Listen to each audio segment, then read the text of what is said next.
안녕하세요. 저는 올해 68살이 된 김정호라고 합니다. 제 사연을 이렇게 말씀드리게 되어 조금 쑥스럽네요. 평생 한국전력공사에서 근무하다 62에 정년퇴직한 평범한 사람입니다. 35년 넘게 한 직장에서 일했으니 꽤 오래 일한 셈이죠. 지금 이 이야기를 하는 것도 어쩌면 제 또래나 곧 은퇴를 앞둔 분들에게 조금이나마 도움이 될까 싶어서입니다. 저는 전기기술직으로 입사해서 차근차근 승진해 팀장으로 퇴직했습니다. 사실 회사 생활이 늘 순탄했던 것은 아니에요. 직장 내에 경쟁도 있었고 업무 스트레스도 심했죠.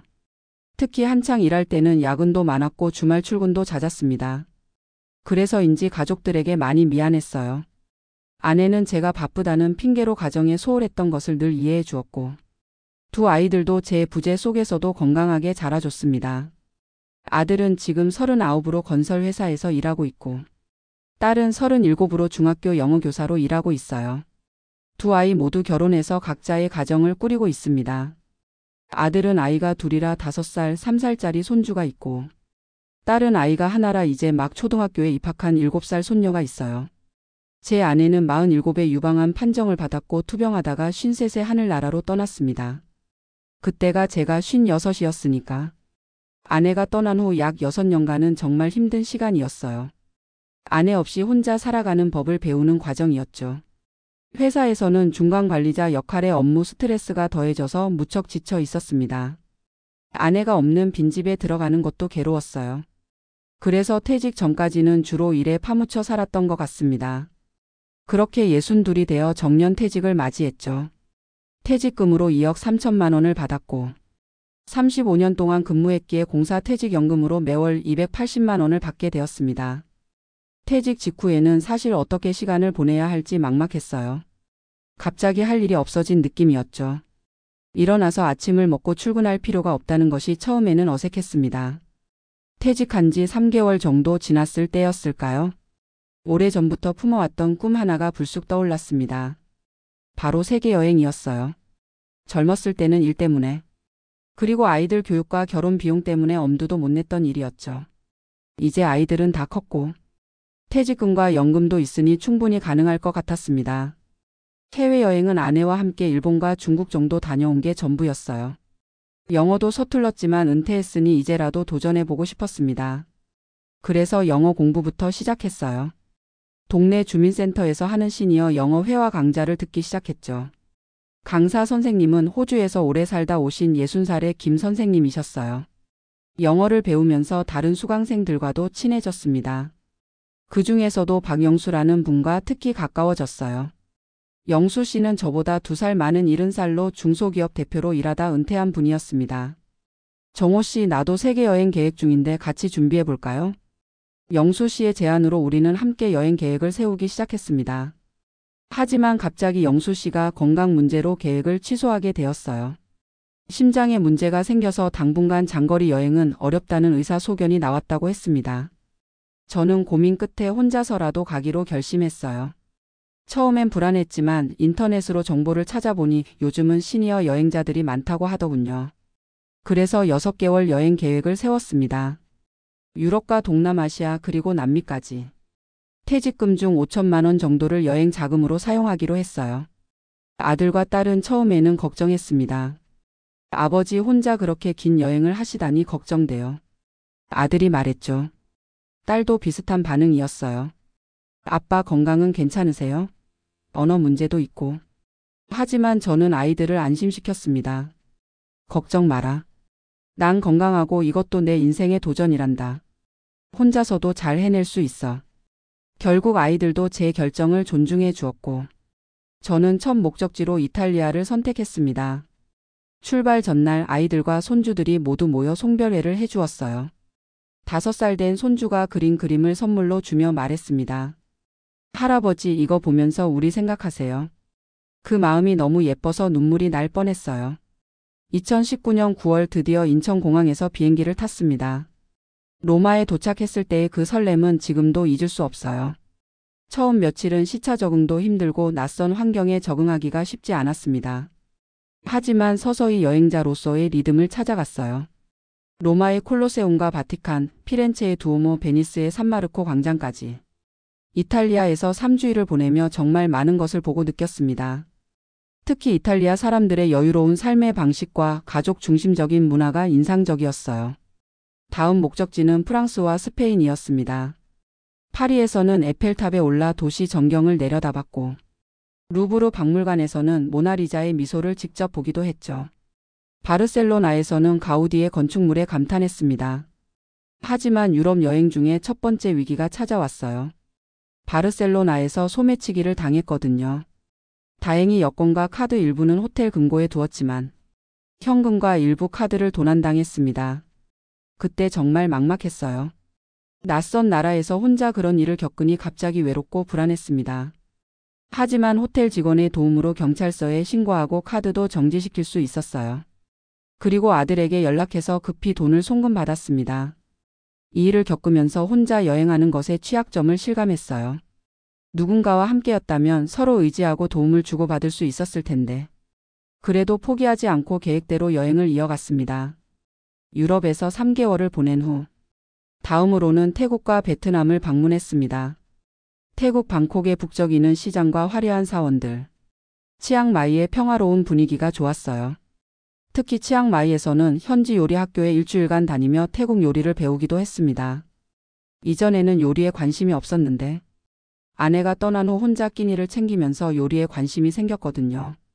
태국에서 만난 한 은퇴한 캐나다인 부부는 치앙마이에 정착해서 살고 있었습니다.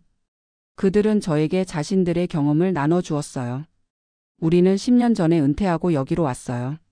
물가도 싸고 날씨도 좋아서 연금으로 충분히 살 수 있거든요. 그들의 이야기를 들으며 저도 잠시 해외 정착을 꿈꿔보기도 했습니다. 하지만 현실적인 문제들이 있었죠. 비자 문제, 의료 서비스, 무엇보다 언어의 장벽이 컸습니다. 그리고 가장 중요한 건 가족들과의 거리였어요. 베트남에서는 호치민과 하노이 그리고 하롱베이를 방문했습니다.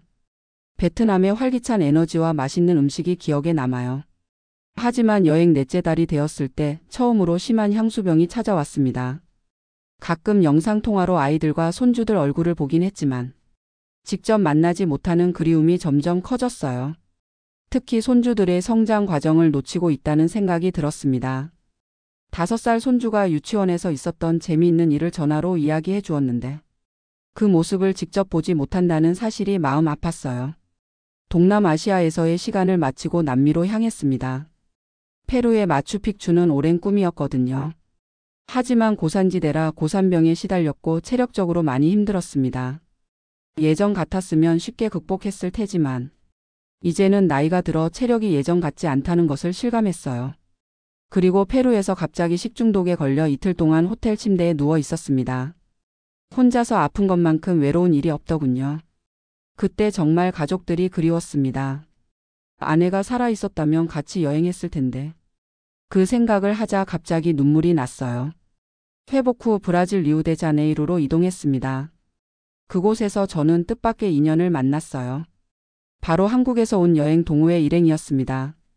그들 중에는 65살의 이영숙 씨라는 여성분이 계셨는데 그분도 저처럼 혼자 여행 중이었어요.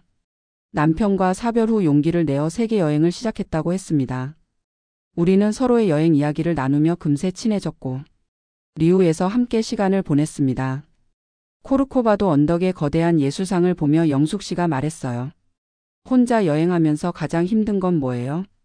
저는 잠시 생각하다 대답했습니다. 아마도 좋은 경험을 함께 나눌 사람이 없다는 거. 뭔가 감동적인 걸 봐도 옆에서 같이 감탄할 사람이 없으니까 기쁨이 반감되는 것 같아요. 영숙 씨도 고개를 끄덕였습니다. 맞아요. 저도 그게 제일 힘들어요. 그리고 가끔 길을 잃거나 문제가 생겼을 때 의지할 사람이 없다는 것도요. 우리는 서로의 마음을 이해하며 공감했습니다. 그 만남 이후 저는 여행의 의미에 대해 많이 생각하게 되었어요. 원래 계획대로라면 아르헨티나까지 가려고 했지만 이제는 집이 그리워졌습니다. 6개월 예정이었던 여행을 넉 달 만에 마무리하기로 결정했어요. 한국으로 돌아오는 비행기 안에서 여행 중 적었던 일기를 읽어보았습니다. 처음에는 설렘과 호기심으로 가득 찬 문장들, 중간에는 다양한 경험과 발견들, 그리고 후반부에는 점점 가족과 집에 대한 그리움이 드러나 있었어요. 집에 돌아왔을 때 아들과 딸 가족들이 모두 마중 나와 있었습니다. 5살 손주가 뛰어와 제 다리를 꼭 안았어요. 할아버지 너무 보고 싶었어요. 그 말 한마디에 여행의 피로가 싹 사라지는 느낌이었습니다. 집으로 돌아와 보니 모든 것이 소중하게 느껴졌어요.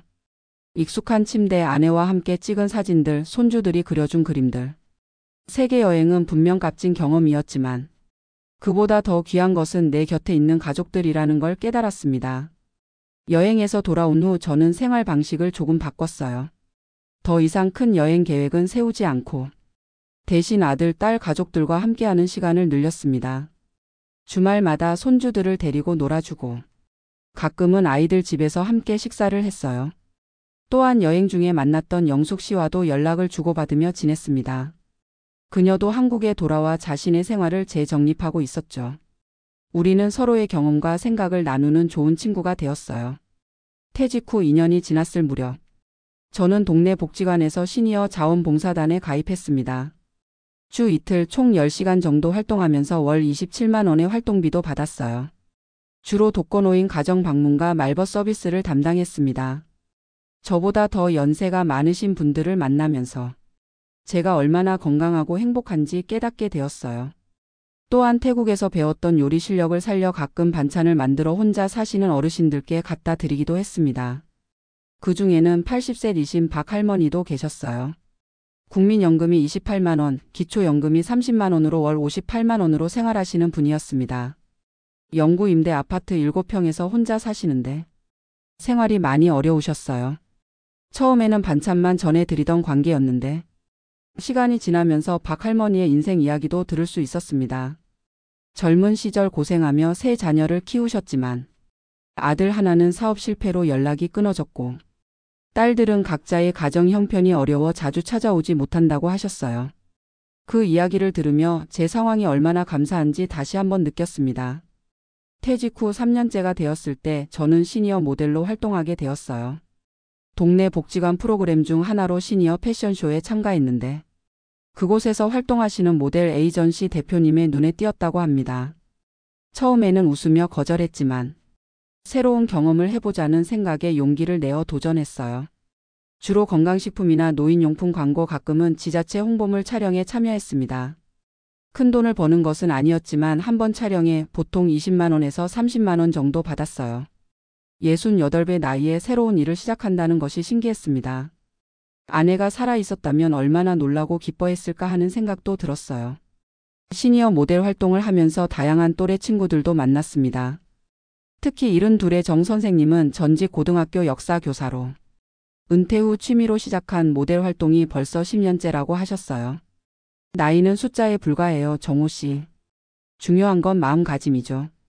정 선생님의 말씀이 큰 위로가 되었습니다. 그렇게 시간이 흘러 퇴직 후 4년째가 되었을 때 딸이 캐나다 토론토로 2년간 파견 근무를 가게 되었어요. 영어 교사 해외 연수 프로그램이었습니다.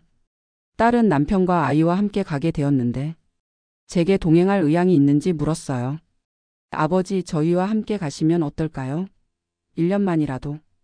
캐나다도 구경하시고 영주도 돌봐주시고요. 처음에는 망설였습니다.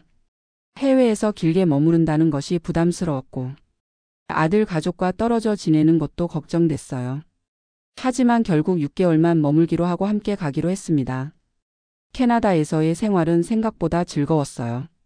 외국인이라는 제약이 있었지만 다양한 문화와 사람들을 만나는 것이 흥미로웠습니다.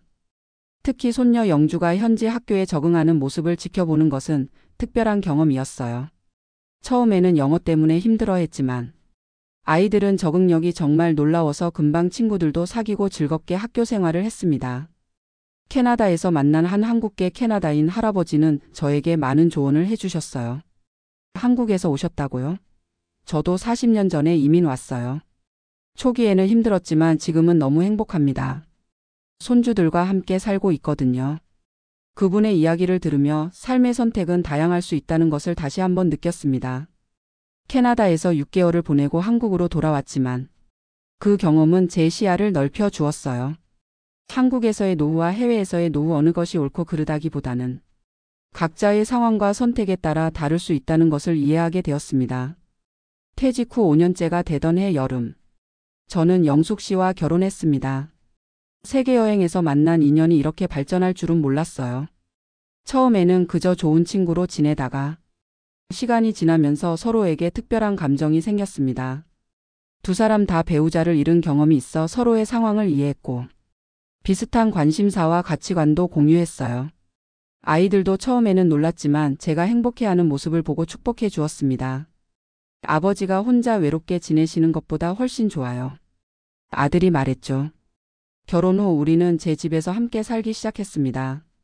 영숙 씨도 국민연금을 받고 있어서 경제적으로도 더 안정되었어요. 그녀는 은행에서 23년간 근무하다 퇴직했고 국민연금으로 매월 110만 원을 받고 있었습니다. 함께 살면서 서로의 습관과 생활 방식을 맞추는데 약간의 시간이 필요했지만 대체로 잘 적응했어요. 특히 영숙 씨는 요리를 정말 잘했기 때문에 식사 시간이 늘 즐거웠습니다. 저도 태국에서 배운 요리 실력을 뽐내며 가끔 특별한 저녁을 준비했고요. 결혼 1주년을 맞아 우리는 작은 여행을 계획했습니다. 이번에는 국내 여행으로 제주도를 선택했어요. 혼자가 아닌 둘이서의 여행은 정말 달랐습니다. 좋은 경험을 함께 나누고 서로에게 의지할 수 있다는 것이 얼마나 소중한지 다시 한번 느꼈어요. 제주도의 아름다운 해변을 걸으며 영숙 씨에게 말했습니다. 당신을 만나기 전에 세계 여행을 했지만 사실 많이 외로웠어요. 하지만 지금은 달라요. 함께하는 이 순간이 더 행복합니다. 영숙 씨도 미소 지으며 대답했어요. 저도 그래요. 혼자 보는 풍경보다 함께 볼 때 더 아름답게 느껴져요. 지금 퇴직 후 62에서 68까지의 6해를 되돌아보면 많은 변화와 경험이 있었습니다. 세계여행이라는 꿈을 이루었고 자원봉사와 시니어 모델이라는 새로운 활동도 시작했어요. 캐나다에서의 생활도 경험했고 무엇보다 영숙 씨라는 새로운 동반자도 만났습니다. 하지만 이 모든 경험을 통해 깨달은 가장 중요한 것은 진정한 행복은 멀리 있는 것이 아니라 가까이에 있다는 사실이었습니다. 화려한 해외여행보다 손주들과 함께하는 평범한 일상이 낯선 풍경보다 익숙한 그리고 사랑하는 사람들의 얼굴이 더 소중했어요.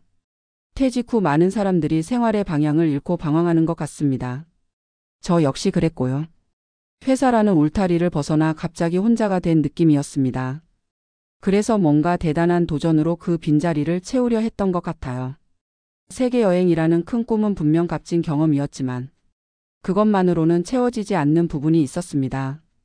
사실 여행 중 가장 힘들었던 건 아플 때였어요. 페루에서 식중독으로 알아 누웠을 때. 그때 정말 누군가의 손길이 그리웠습니다. 젊었을 때는 혼자 극복할 수 있는 일들도 나이가 들면서 더 어려워지는 것 같아요. 그리고 무엇보다 행복한 순간을 함께 나눌 사람이 없다는 건 그 행복이 반감된다는 걸 뼈저리게 느꼈습니다. 이런 경험들이 제게 가르쳐 준 것은 은퇴 후의 삶은 거창한 계획이나 화려한 경험보다 소소한 일상 속에서 의미를 찾는 것이 중요하다는 점이었어요. 물론 모든 사람에게 똑같은 정답은 없겠지만 적어도 제게는 그렇습니다. 또 하나 깨달은 것은 경제적 안정의 소중함이었어요. 35년간 근무한 덕분에 받는 280만 원의 퇴직연금은 저에게 안정적인 노후를 제공해 주었습니다. 영숙 씨도 비슷하게 연금을 받고 있어서 함께 생활하는데 큰 어려움은 없었고요. 하지만 복지관에서 만난 많은 어르신들은 그렇지 못했습니다. 국민연금 가입 기간이 짧거나 저임금으로 일하셔서 연금액이 적은 분들, 기초연금 30만 원에 의존하시는 분들, 그분들의 어려운 현실을 보면서 젊었을 때 노후를 위한 준비가 얼마나 중요한지 다시 한번 느꼈습니다. 내년에는 영숙 씨와 함께 베트남에서 한 달 살아보기를 계획 중이에요. 물론 이번엔 혼자가 아니라 둘이서 함께요. 그리고 귀국해서는 아이들과 손주들과도 더 많은 시간을 보낼 예정입니다. 사실 은퇴 전에는 퇴직 후의 삶을 막연하게만 생각했어요. 그저 여유롭게 쉬면서 취미생활을 즐기는 정도? 하지만 실제로 경험해보니 그것보다 훨씬 더 많은 가능성이 있었습니다. 제2의 인생이라고 할까요? 이 이야기를 들으시는 분들 중에 은퇴를 앞두고 계신 분들이 있다면 너무 두려워하지 마시라고 말씀드리고 싶어요. 물론 준비는 필요합니다. 경제적인 준비는 물론이고 심리적인 준비도 중요해요. 갑자기 일이 없어진다는 것은 생각보다 큰 변화니까요. 그리고 무엇보다 관계의 준비가 중요합니다. 가족, 친구, 이웃과의 관계를 잘 유지하는 것이 노후의 삶의 질을 크게 좌우한다는 것을 느꼈어요. 제가 세계 여행 중에 가장 크게 느낀 것이 인간은 결국 관계 속에서 행복을 찾는다는 점이었으니까요.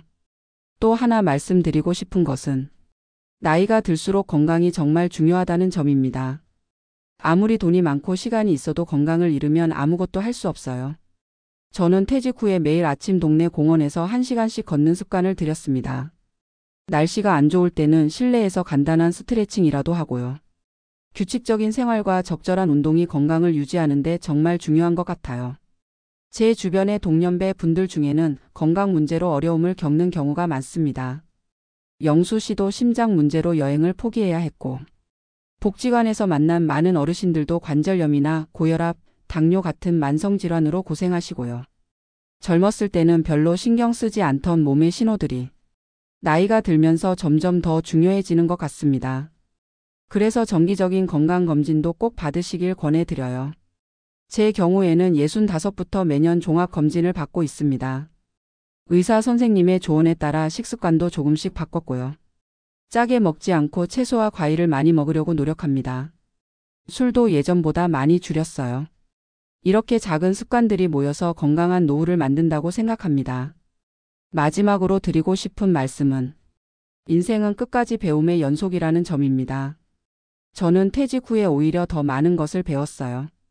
영어를 배우고 요리를 배우고 모델 활동을 통해 새로운 세계를 경험했습니다.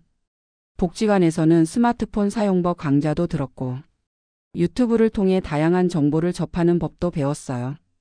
요즘은 영숙 씨와 함께 스페인어를 조금씩 공부하고 있습니다. 남미 여행 때 언어의 장벽을 느꼈거든요. 한마디라도 현지어로 말할 수 있으면 여행이 더 풍요로워진다는 걸 알게 되었어요. 이렇게 계속해서 새로운 것을 배우고 도전하는 것이 나이가 들어도 정신적으로 젊게 사는 비결이 아닐까 생각합니다. 제 이야기가 은퇴를 앞두고 계신 분들이나 이미 은퇴하신 분들에게 조금이나마 도움이 되었으면 좋겠습니다. 모든 분들의 행복한 노후를 기원합니다. 감사합니다.